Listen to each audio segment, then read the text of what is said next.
danser. J'ai cherché des choses nouvelles à dire.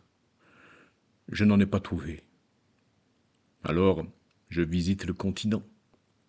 Je traverse les jungles où nous sommes allés. Je visite les cavernes et les palais où jadis nos voix et le chant des courses résonnaient. Je parlais, tu courais, tu bougeais, enfin, des gestes. On dit d'un écrivain qu'il écrit toujours la même histoire, ou du moins qu'il traite du même sujet.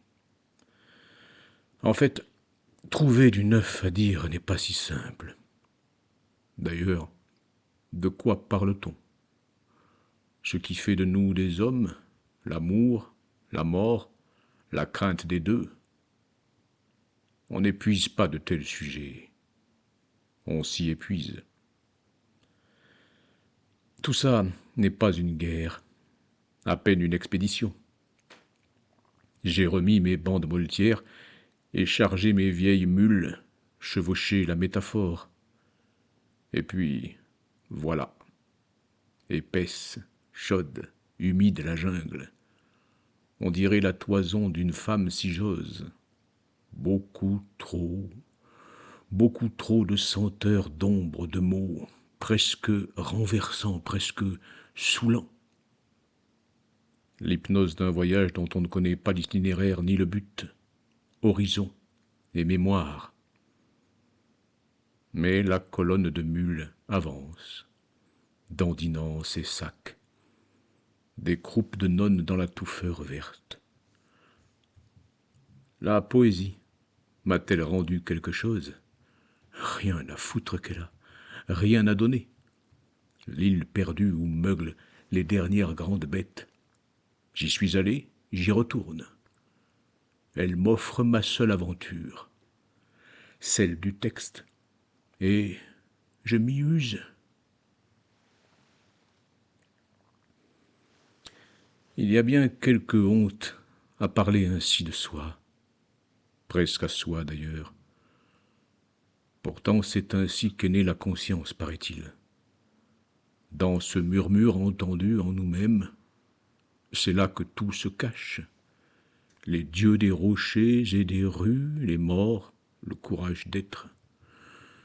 Mais bon, incapable d'en faire un livre. Déjà pas si mal que tout ce bavardage nous ait servi de terrain d'aventure et de dialogue, de manteau et de parapluie. Nous y avons usé nos fonds de culottes, nos plantes de pied et nos cordes vocales. On peut, quand même, en être fier. Je me souviens d'une averse de lumière dans la percée d'un bois et d'une neige d'avril.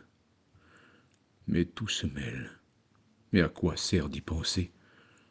Je me souviens de ceux qui couraient. Où allaient-ils? Jamais je ne l'ai su. Comme ces bêtes dans la forêt qui font tant de bruit, mais qu'on ne peut surprendre parce qu'elles usent de sentiers inconnus, des coulées secrètes.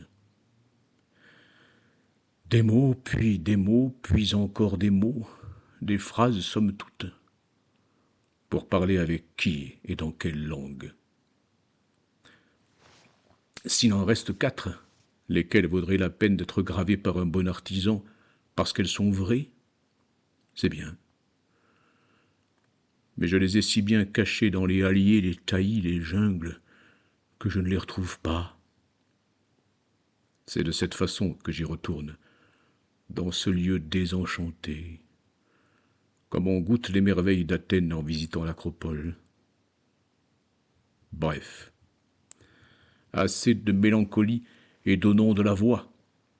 Nous savons toujours faire ça, faire fuir les fauves qui pourraient nous guetter, tapis dans un fourré ou debout dans un arbre. Nous savons encore leur mentir pour qu'ils aient peur. En fait, nous sommes de gentils garçons un peu simples. Un temps, nous avons eu la poésie et nous avons joué avec les anges. Un temps, nous étions les seigneurs des singes. L'île n'est jamais loin. même si ses rivages se dérobent à nos longues vues, même si parfois nous ne la trouvons plus.